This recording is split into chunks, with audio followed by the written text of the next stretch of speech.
All right, it is time for the Hammers and Herdstone update. So in this video today, we'll be going through the patch notes that is going to be coming alongside the Sounds and the Fury DLC. What I'm going to be doing up front, as always, is going through kind of a quick summary / spark notes of the entire patch notes, and then we'll go through the patch notes in their entirety. Now, there are a lot of patch notes to go through, and I'll do my best to break them up categorically as far as saying, hey, here's the rework changes. Now, here's all the campaign changes. Here's all of the unit balancing, and then here is all of the spell changes. So if you'd like to jump to any one of those portions to get the full length of notes, you can go ahead and do that. But let me go ahead and give you a quick summary of these patch notes up front. Now, we know that we're getting that DLC pack that comes with the Sounds and the Fury, right, on the 14th, a day from today. But there is a ton of changes that are going to be coming as part of both the free LC and this patch. So a lot of the stuff that you've been seeing the last couple of weeks from myself and a number of other YouTubers, there are plenty of things that are just coming in the patch alone. And those things are, here's your summary. The Beastmen Rework, including the new Dread system, the Legendary Lord traits being revamped, Malagor being able to fly, and a host of other things. A new auto-resolve, giving us more details on what units you might lose, the type of victory it'll be, and the projected losses. A Dwarf Rework, including the new rune magic system, character runes, banner runes, new grudge system, and a lot more. I've covered all that in my Dwarf Rework video in the upper right corner. Linked in the upper right corner. There's also, we get some other stuff too. Lizard and Skinks have a technology that grants them poison attacks and Vanguard deployment. That's going to be great, of course, for Oxyotl, but it'll also make 10-1's Skinks a little bit scarier as well. Norska units within the building tree have been shuffled to allow for more unit variety. Unit card updates for the Wood Elves, Greenskins, High Elves, and Skaven. We'll be looking at those when we jump into them a little bit further in the patch notes. A new UI for passive ability recharge, so you can see the context in which they recharge, as well as how long. So this is great for units like a Black Coach that have stacking abilities that say, hey, only activates if in melee, and then you get an idea of what that recharge is like by just simply looking at the unit card now, which is quite nice. A new UI for ability recharge displays like spells and the new rune magic. This will enable it so that you can see which ability is on recycle, which ability is being cast, and which ability is active. So for example, hey, I've casted Lifeblood, and it is going to have a little green bar that is going to slowly go throughout the entirety of the circular spell icon, and that is its effect. Well, while it's on recharge, I'm going to be seeing a red bar go the opposite direction and unshade the shaded icon. And we'll see an example of that in the patch notes, but it's a really nice kind of contextual UI improvement that makes casting a bunch of spells really quickly to see which ones are on cooldown, active, so on and so forth. Chariot collisions have been retweaked for 3 of the chariots to make sure that they kind of reduce their stickiness and they stop getting stuck in combat. The movement speed and resistances have had their bonuses and penalty percentages tiers adjusted to help make calculation easier and also nerf some of the movement hindering abilities. So stuff like the previous Rune of Wrath and Ruin, that has now been changed, of course, that used to reduce speed by a certain amount, that has been both nerfed and set to different tiers. And we'll look at those in the patch notes, but there's 3 tiers that almost all resistances and movement speed buffs and debuffs fall into, and they have all been reduced to just set numbers rather than 24, 48, 72. It's like 20, 45 and 25, 45 and 60, something like that. But again, we'll look at that later. On that note, though, poison has also been nerfed, reducing speed from 24% penalty to a negative 15% penalty, and all the damage penalties on poison have been reduced from 20% to a negative 15%. Frenzy has had melee attack and charge bonus buffs from 8 up to 10, while also granting a 10% AP damage buff. Lots of unit rebalancing. The Lore of Wild spells have been shuffled and adjusted. Also, Forge Fire and Locust Power have been altered to debuffs rather than the buffs they were before to your enemy for armor and miscast chance increase respectively. So that's the kind of down and dirty SparkNotes version of the Hammers and Herdstones update. There are tons of things that have changed. So if you want to stick on and see what has changed, you can go ahead and just keep watching here. But if you just want a quick update or a quick summary, there you go. You are set. Go ahead and shut the video down if you so wish. Before you do though, please don't forget to like, comment, and subscribe. All those things do help out any content you watch, any content creator you watch in a varying degree, depending upon which one you do. Also, if you have not yet picked up the Silence and the Fury pack launching tomorrow, you can using my Nexus Store link in the description. You get a Steam key directly from the developer, and it goes a long way to helping support the channel. Let's now jump into the thick, deep, hard, girthy patch notes.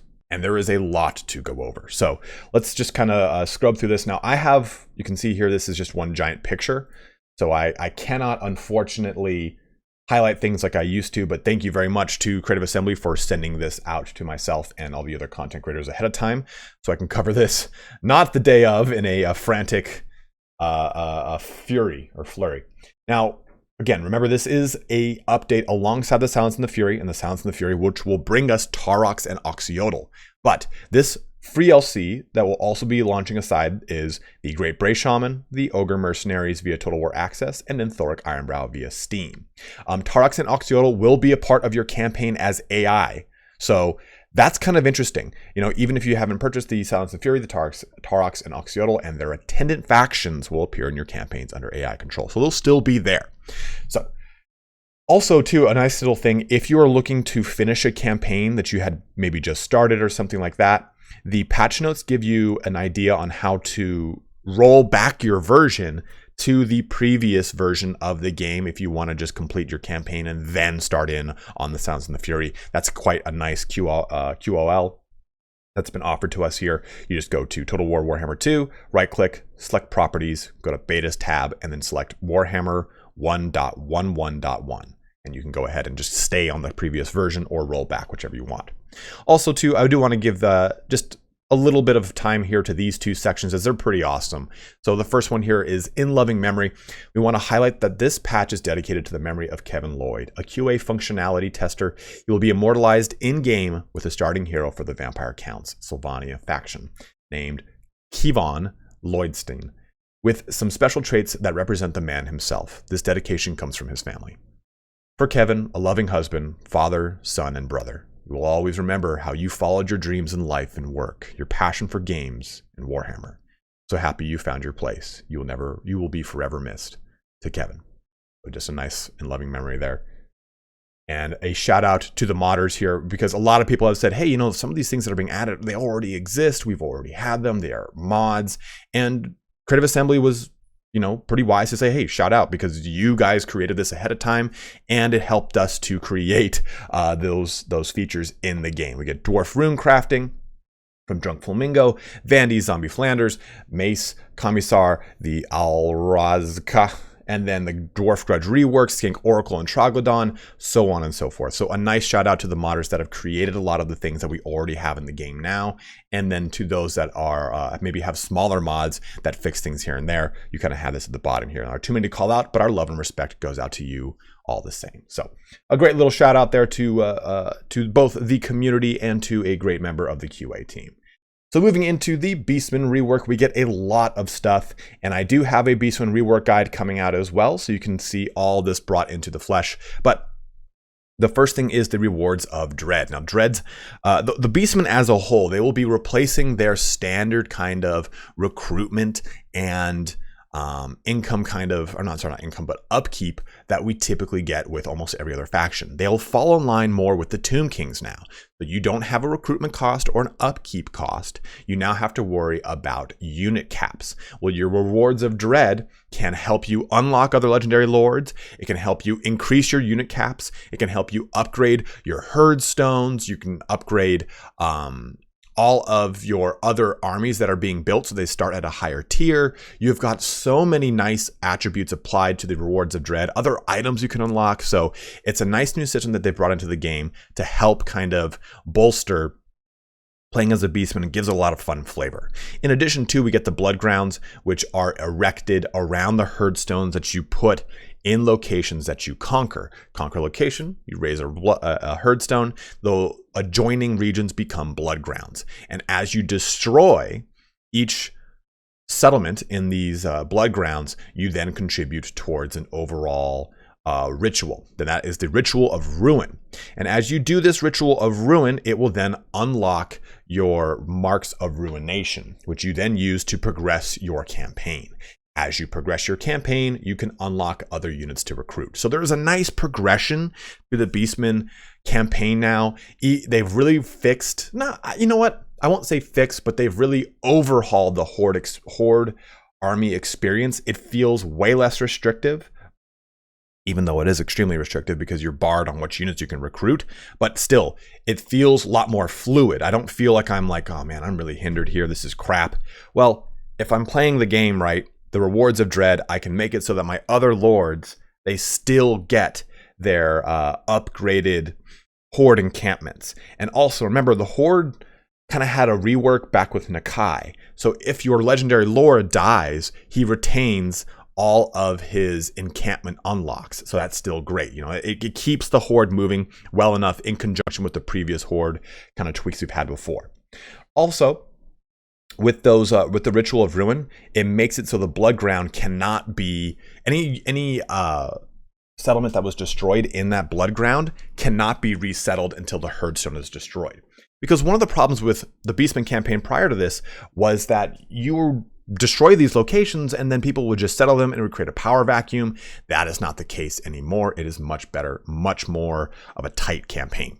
The Dark Moon has been updated. Almost all of them get bonus effects. No longer do they give you a really good effect and then a really huge penalty. They're all positive effects. And then every single legendary lord has had their faction mechanics retweaked. So Kazrak now grants Vanguard deployment to Bestigors and poison attacks to Ungors.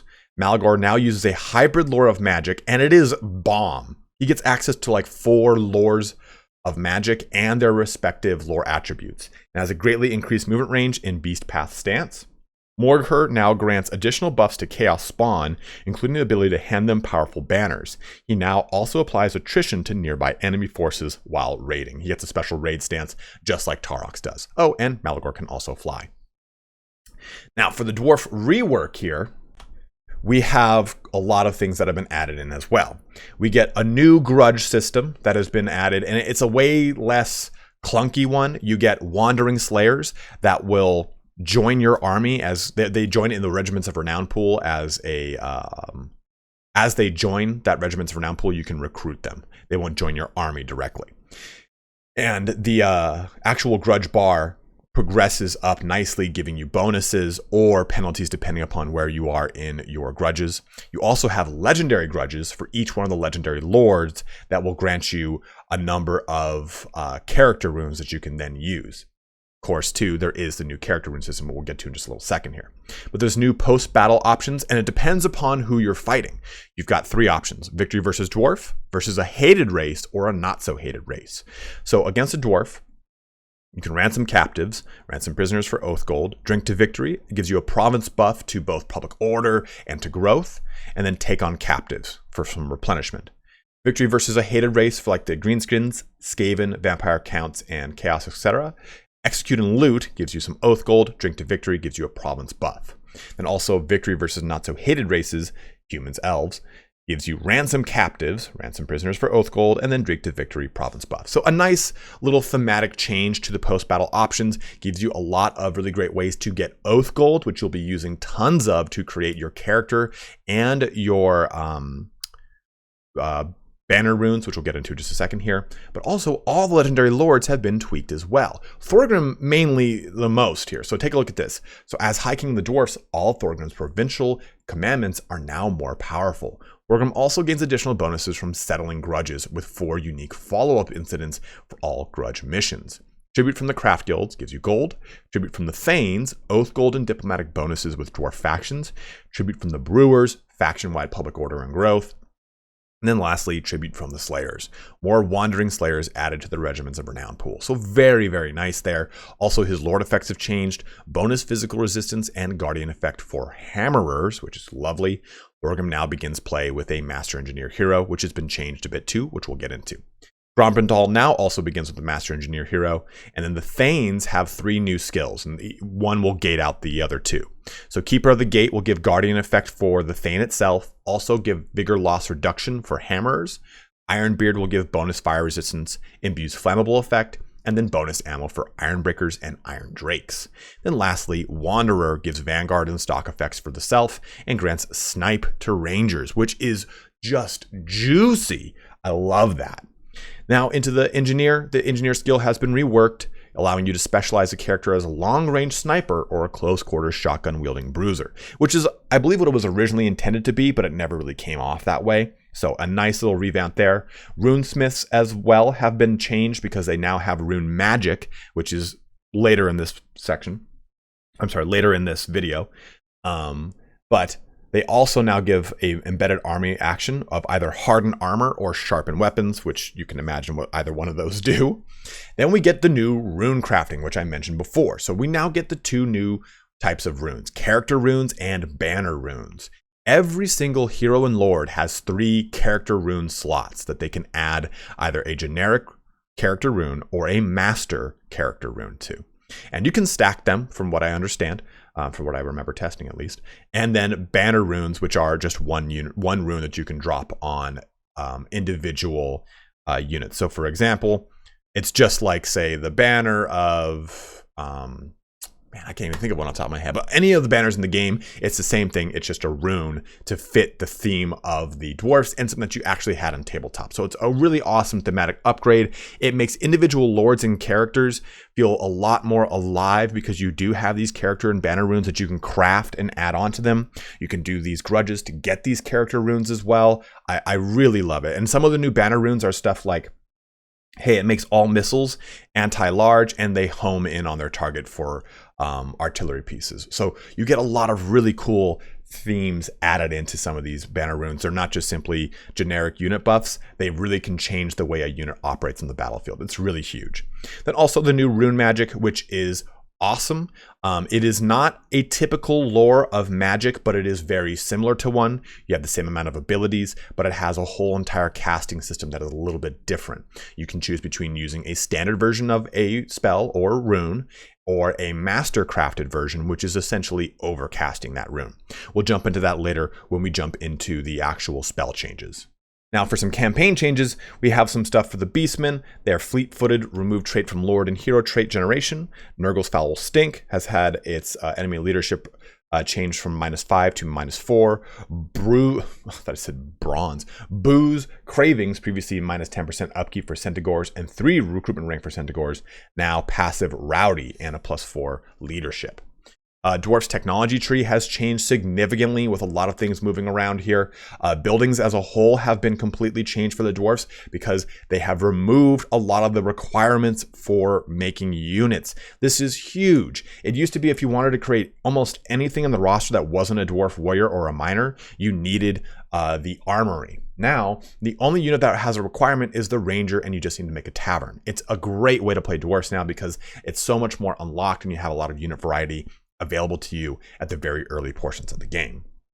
Lizardmen have been changed here a little bit too.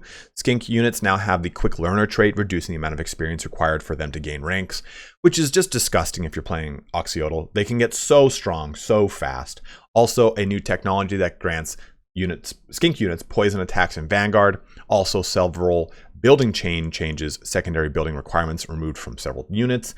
SARS are now only available from tier 2, previously tier 1, and Bastiladons and Pterodon Riders are now available at tier 2, previously tier 3. And like I said before, with Norska, small reshuffle of Norskan units within the building tree to allow for more unit variety. As far as battle changes too, again, Malagor can now fly. Isn't that sweet? Beastmen now have Feral Manticores and the new unit cards. So here's some new ones for the Wood Elves. That Zote one is really sick. I love that. I love some of these new unit cards. I also like when they redid a lot of the legendary Lord unit cards too. They look really great.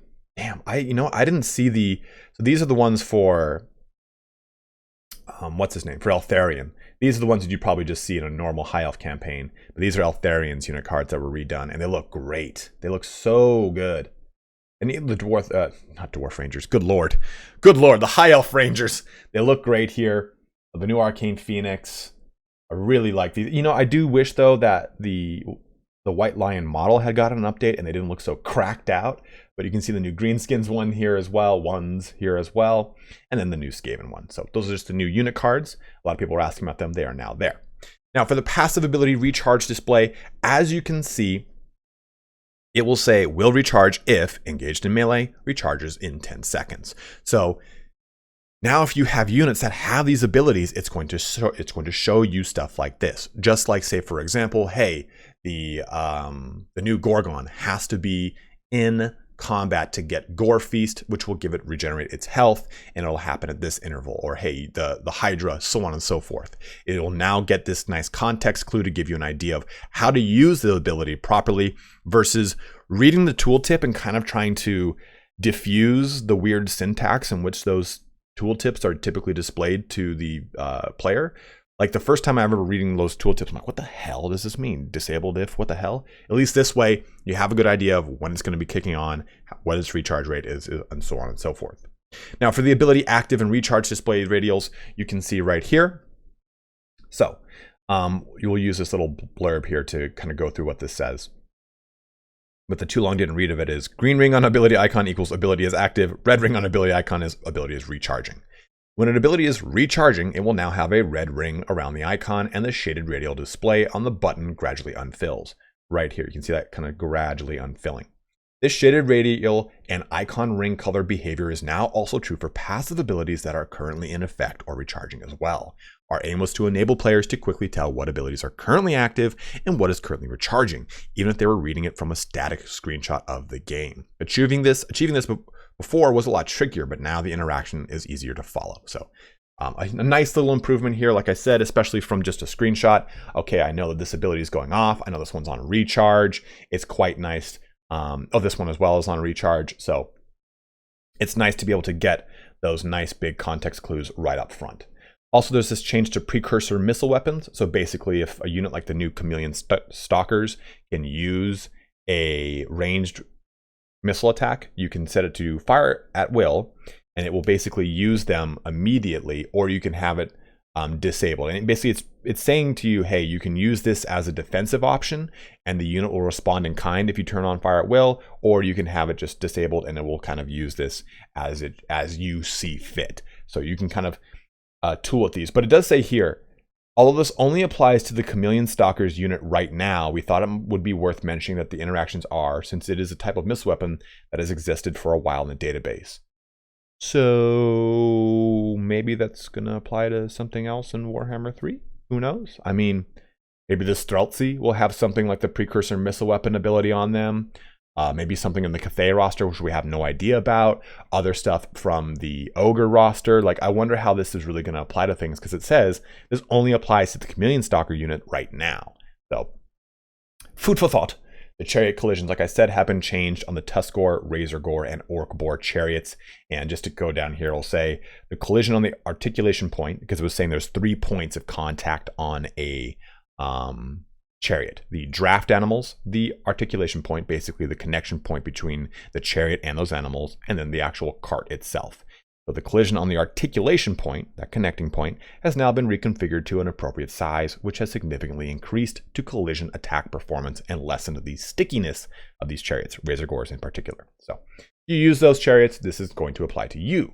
Unit categories and icons have been changed a little bit, especially for Lizardmen monsters. They now have their own bespoke unit category icons now from the mighty Dreadsaurian right down to the spiny Razordons. This way players should be able to tell the difference between these units at a glance.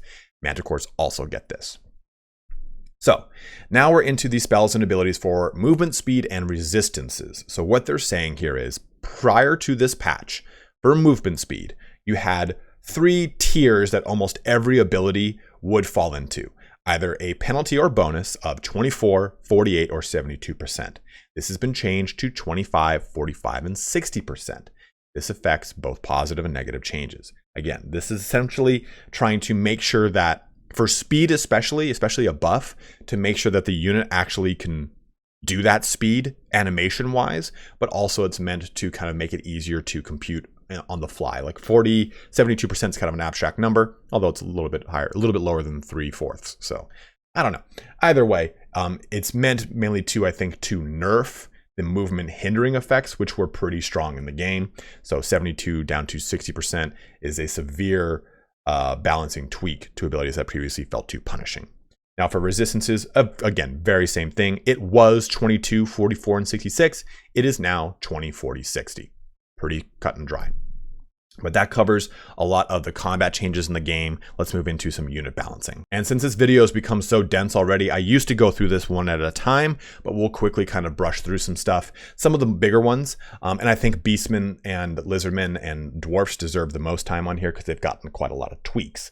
So Khazrak as a whole has had a cost increase, but he's also gotten a nice buff to his defense and attack on a Razor Gore Chariot up to 34 and 40. Charge bonus with a minor nerf, but an AP increase from 28 to 30.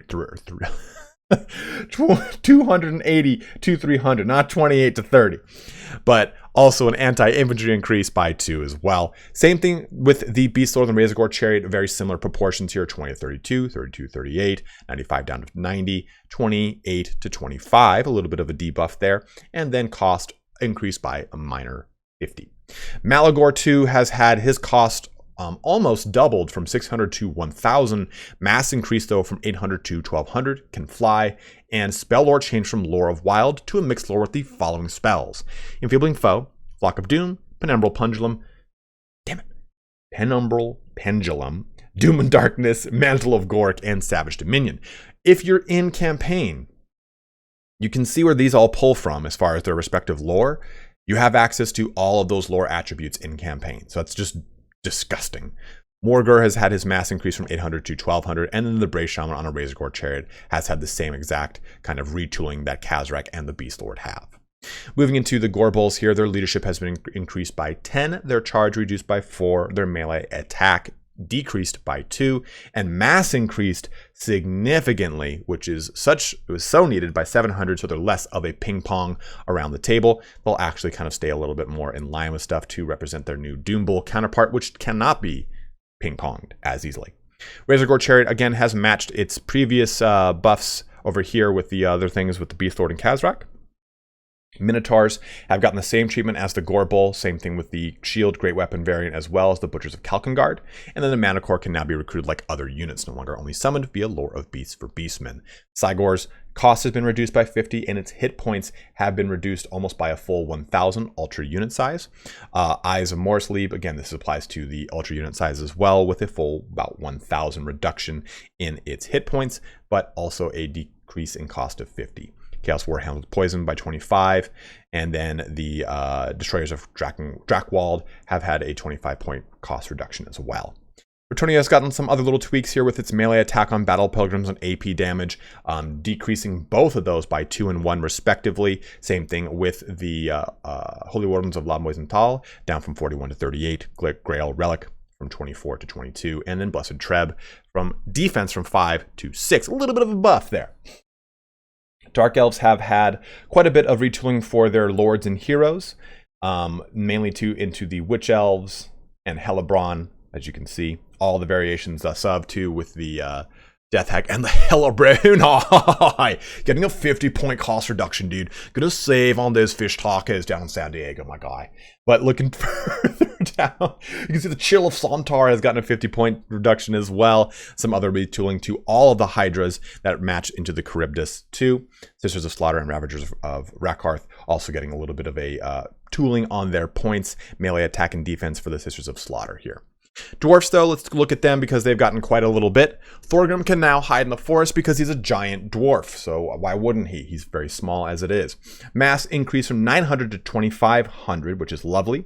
Grommadal's removed the ability Flash Bomb in custom battle, which is quite strong. Runelord Anvil of Doom has had its mass increase up to 2,500 as well. And then the Runesmiths had its items swapped out to the Iron Warden's Shield and Ironbeard's Ring. We get the same thing with the Ghost, and then having its cost increased a little bit. The Master Engineer has had its extra powder ability removed and then added Flash Bomb and Restock in custom battles. Same thing with the Ghost. The Norgrimling's Iron Breakers have gotten an increase in their cost. Melee attack increased by a good amount of 5. Then the Peak Gate Guard have also had a 100-point increase with a 4-point melee defense increase as well here. Hammerers getting a very similar increase of 100 points with splash attacks from 1 to 2 and defense from 35 to 38.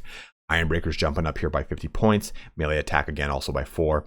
Ekron Miners removing their ability of Frenzy because that is gotten quite a substantial buff, which we'll look into in a little bit. Gyrocopters and Bombers have improved response time when ordered to stop and fire. And I'm just going to kind of push through some of this other stuff. Empire have gotten some tweaks here to their Flagellants. Greenskins have had a lot of rebalancing for their main units, but a lot of their Savage units too have had their leadership and melee attack reduced or increased depending on. Leadership increased, melee attack reduced slightly here. Then we get the Chariot retweak to match up with their new things. High Elves have gotten a little bit of a move around with the Mistwalkers, Faith Bearers, 2-point melee attack reduction. Lizardman, though, Nakai has gotten a significant improvement to his mass and a reduction in cost and points. He's still not too good, though, so it doesn't matter. Melee attack from 55 to 53 for 10 and 1, repeated across all of his variants. Gar also getting a reduction in his melee attack, in his AP damage, and in his base damage. So Grimlock and him are going to be doing a lot less damage here. Tic-Tac-Toe, decrease in points as well as an increase in Mazda Mundi. Ancient Kroxgar has got its mass increase to reflect Nakai, but he's still way better than Nakai in custom battles, so it is what it is. The Red Crested Skink has had its melee attack reduced just like 10 and 1. Scar Veterans, melee attack has been decreased as well, just like Kroxgar.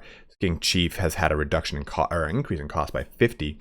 The Feral Carnosaur, again, retooling all of the Carnosaur damage table is what it looks like, not just simply the abilities of the rider. You know, like I said, this is Kroxgar on Grimlock, a Carnosaur. Saurus Oldblood on a Carnosaur. Saurus Scarveteran on a Carnosaur. The Feral Carnosaur. All that has been just kind of toned down a little bit.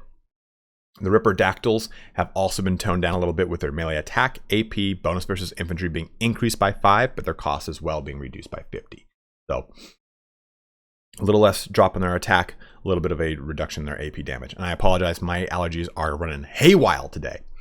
And that's not a hay fever joke, it's just a shitty joke. But moving down into Feral Stegodons and Ancient Salamanders, we get some other changes here. Stegodons dropping their charge bonus by 6. The Salamanders having a real club in here. Charge bonus from 40 to 30, melee attack from 34 to 32, defense from 32 down to 29, leadership 60 up to 65, ammo 18 up to 20, and then cost from 2050 down to 1050. A nice little drop in that cost right there. Salamander Hunting Pack and Umbral Tide also getting reductions in their cost. Razordon Hunting Pack also getting reductions in their cost pretty significantly too, especially on the Regiments of Renown version. And then the Bastillodon Explorer Engine getting an increase with the Stegodon dropping by 50, the Thunderous one increasing by 50, and the Commune Skinks raising by 50. Norska getting a lot of retooling here. The Skaven also getting some retooling. And I'm just, again, trying to push through a lot of this here because you should be focusing on the one that you play the most. And there is a lot of stuff done to the melee attack for all of the vampires. Warriors of Chaos 2 getting a little bit of love. Wood Elves. I mean, you can see here that the majority of this applies to the main frontrunners of the DLC, but there's still been plenty that has been done to the other factions, and I encourage you to go take a look at the ones that you play the most. Well, let's jump in now to some spells. So, spell cost unification.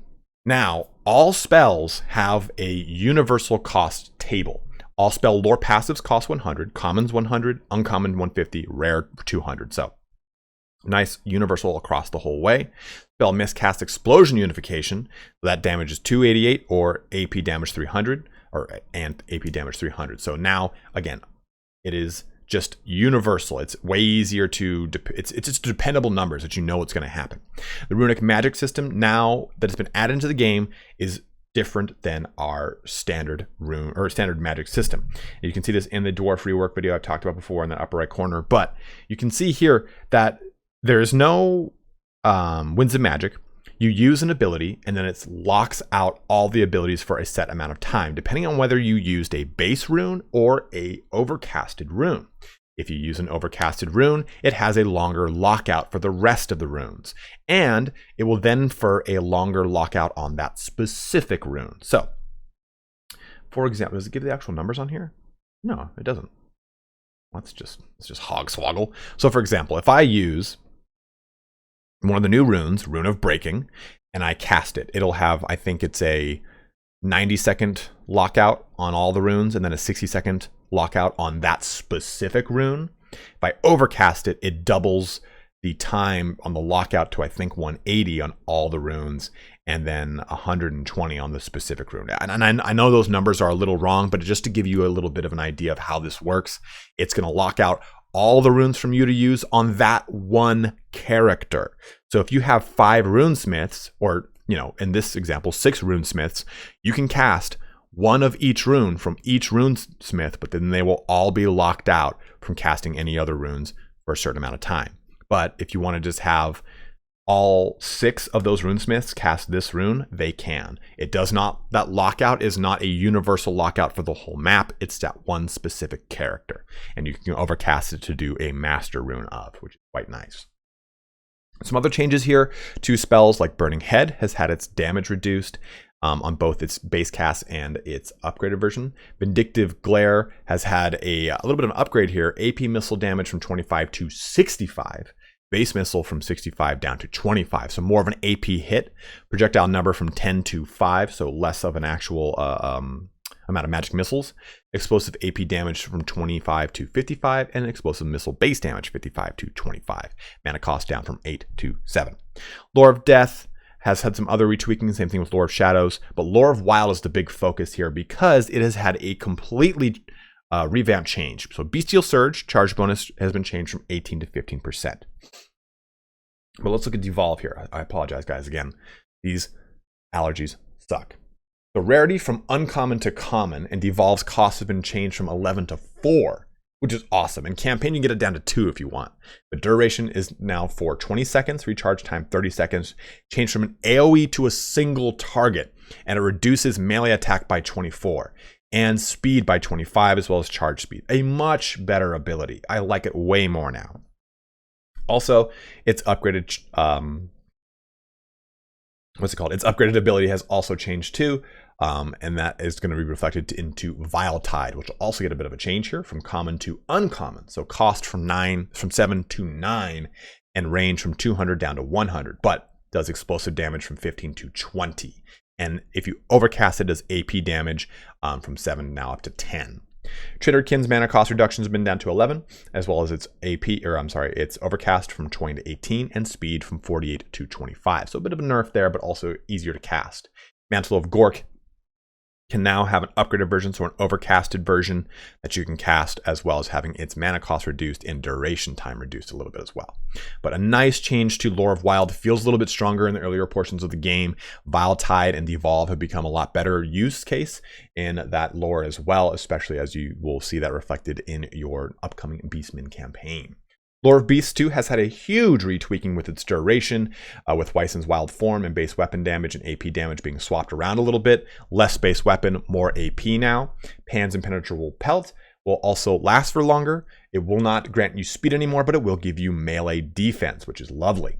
Curse of Onrare will no longer reduce accuracy, but it will reduce melee defense, the opposite here of Pan's Impenetrable Pelt. The Transformation of Cadon has had its mana cost increase from 18 to 20. Shield of Sapphires, Lore Attribute has had ward save down from 11 to 10 now. Lore of Pestilence has had a little bit of a change too, with its mana cost mainly from 5 to 4, 8 to 7, and then 14 to 16 on Blessed with Filth and Pestilent Birth. Lore of Stealth, Toxic Rain has had its speed kind of tweaked too, with the big change to all of the runic magic. Nope, not with the runic magic, to all the speed. Now with the runic magic, we get the new Forge Fire. So in the past, Forge Fire would grant your units AP damage. Now it reduces armor by 15 of enemies around you. Way better, like it a lot more. I'm not even going to go through the other runes here because they're just entirely different now. But the Locus of Power now grants you or grants the enemy spellcasters suffer miscast explosion when in range. I think it's increased by like 50% or something like that, but a lot better. Change from targeting allies to targeting enemies. Just a lot better of a use than the buffs that they were before. And then lastly, here are your abilities. Frenzy's melee attack and charge bonus have been increased from 8 to 10. And then we get a base weapon strength decrease from 15 to 10, but an AP weapon strength bonus from 0 to 10. So Frenzy, higher melee attack and charge bonus now. Less base weapon, but now AP damage bonus, which is quite nice. Poison, big nerf, from 15 down to 15% on everything versus just 24% on speed and 20% on weapon damage. It's now 15% across the board.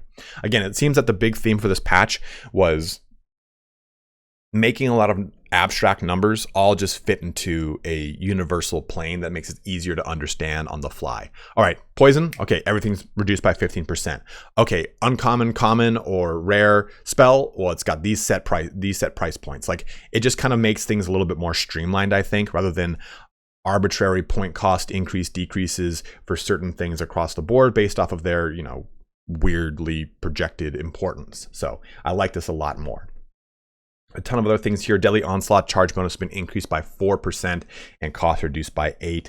And then a number of other stuff like the speed reduction for flammables now 35% rather than 36%. But evasion speed is from 6 to 5, chilling aura 36 to 35. Just again, removing these weird not round numbers up to whole tens, whatever it is.